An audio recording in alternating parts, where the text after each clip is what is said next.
ओह! आज का विषय तो कुछ और होने वाला था, लेकिन एक विषय हमारे देश में चल रहा है। एक ऐनक बनाने वाली कंपनी लेंसकार्ट का। ये मैंने इसके विरोध में कुछ वीडियो देखी फ़ेसबुक पर और कुछ पोस्ट देखी, तो उसी पर मैं बात करने वाला था। तो एक वीडियो डाली थी किसी ने, तो वो कह रहा था कि इसकी ऐनक को तोड़ने की ज़रूरत नहीं है, इसका बहिष्कार करना चाहिए। अरे! मैं क्या बोलूँ इस व्यक्ति को कि ये जो तोड़ना है यही तो विरोध है। पहले तो जो स्वाभिमान व्यक्ति होगा, जो राष्ट्रभक्त होगा, वो अपनी संस्कृति के प्रति प्रेमी होगा, वो तो पहला उसका रिएक्शन यही होगा कि मेरे देश पर जो कुठाराघात कर रहा है, उसकी संस्कृति, मूल संस्कृति पर जो कुठाराघात कर रहा है, उसका पहला रिएक्शन तो यही होगा। उसको तोड़कर, या उसके घर में कोई चीज़ है तो उसको बाहर फेंकेगा और कूड़ेदान में फेंकेगा, और अगर उसके अंग पर है तो उसी वक़्त तोड़कर उसको बाहर फेंकेगा। ये तो विरोध का पहला उसका चरण है। बहिष्कार तो उसका दूसरा चरण है, वो पनिशमेंट है। दोनों अलग-अलग चीज़ें हैं। विरोध तो तुरंत होगा, जो जो स्वाभिमानी होगा, जो भारतीय वंश का प्रेमी होगा, भारतीय वंशी होगा, जो राष्ट्र प्रेमी होगा, जो अपनी संस्कृति के प्रति उसका प्रेम होगा, वो तो तुरंत उसका ये खून उबाल मारेगा, वो तुरंत इसको उसका कोई रिएक्शन तो होगा ही। ये तो तुरंत उसका होना ही है, ये तो तोड़ना तो तुरंत उसका विरोध है वो। वो दिखा रहा है कि हाँ, मैं इस चीज़ का विरोध कर रहा हूँ, और पनिशमेंट इसका इसका अलग चीज़ है। वो पनिशमेंट है, वो जो उसका बहिष्कार है वो। तो दोनों चीज़ अलग-अलग हैं, और ये व्यक्ति बड़ा सम्मानजनक उसका बात कर रहा था उस मालिक के प्रति। आप संतुलित कर रहा, ब नरमी दिखा रहा था इस व्यक्ति को। तो आप जैसे व्यक्तियों का मैं क्या कहूँ? अब अंग्रेज़ों ने इतने साल राज किया है, मुगलों ने इतने साल राज किया, तो आप लोगों जैसे नरमी जो जो दिखा रहे हो, बड़ी सम्मान सभ्यता दिखा रहे हो, ऐसे लोगों की वजह से हमारे देश पर इतने सालों विदेशियों ने राज करा।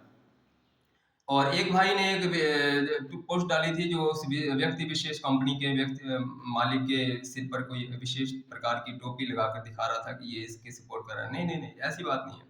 आप समझो इस बात को।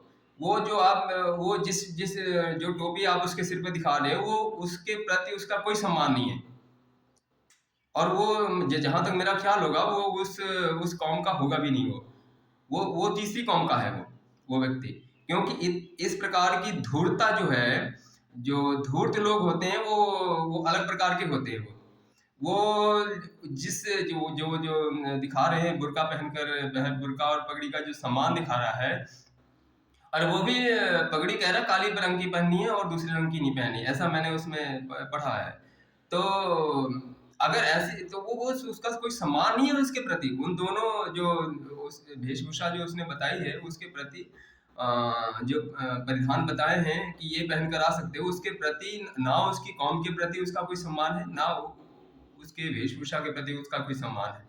ये वो लोग हैं कि ये समाज में आपस के लोगों को लड़वाना चाहते हैं, एक दूसरे पर भेद पैदा करना चाहते हैं कि ये, दरअसल वो तीसरे पक्ष का होता है।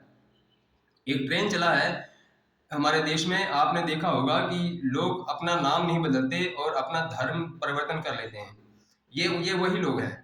और आपने देखा होगा एक दूसरे के प्रति लड़वाना, भेद पैदा करना, कोई जैसे एक राज्य से दूसरे राज्य के लोगों को लड़वाना, आपस में मतभेद पैदा करना, ये वही लोग होते हैं। खासकर आप देखो, जाकर जरा इस पर रिसर्च करो। ये वही लोग होंगे जो अंदर से वो धर्म का अपने परिवर्तन कर चुके होते हैं। तो ऐसे लोग जो हैं बड़े, ये धूर्त लोग जो हैं, ये यही जड़ों को खाते हैं। ये हमारे रंग में, हमारे वेशभूषा में रहते हैं, और बाद में पता चलता है कि ये हमें को खा गए, निगल गए। ये वही लोग हैं। तो इसका विरोध ऐसे ही होगा। और ये जो टोपी है, ये किसी और पक्ष का बंदा है, तो ठीक है, आपने जो विरोध किया वो अच्छी बात है। लेकिन ये तीसरे पक्ष का ही होगा, जैसे मणिपुर में हो रहा है। वो अलग ही अब एक देश बनाना चाहते हैं। तो ये मुझे लग रहा है उसी पक्ष का होगा ये व्यक्ति, जिसने ऐसा ये एक दूसरे का मतभेद पैदा करने चाहे, एक कौम से दूसरे कौम से लड़वाने के लिए। तो बाकी आप कुछ समझदार हैं, आप देख आपको क्या समझाना। ओम।